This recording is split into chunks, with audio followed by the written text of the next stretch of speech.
ඒ අතීතයේ අපේ ආදර කතාවට ඔබෙන් හෝ මගෙන් පුංචි වරදක් වෙලා ඇති.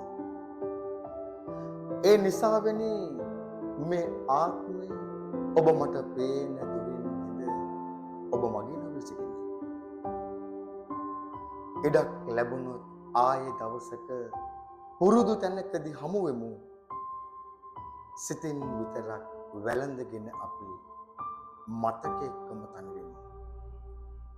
හැකි වුණොත් යලිත් භවයක අතරමඟ වෙන්නම වෙමු. වන්දනා ගමනක් වගේ පූජනීයයි අපේ ආදරේ.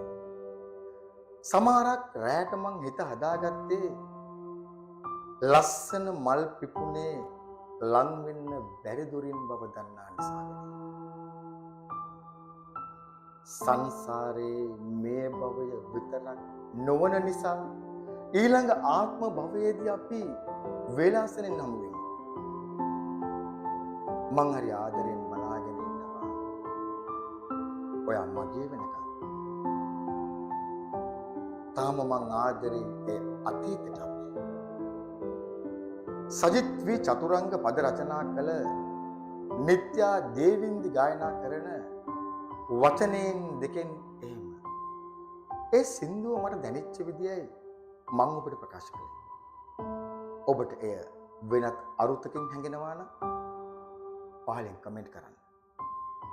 ඒ වගේම එරා ක්‍රියේෂන් YouTube නාලිකාව හොඳ නම් subscribe කරන්න. bell button එක click කරන්න. ඒ වගේම යාළුවන්ට බලන්න share කරන්න.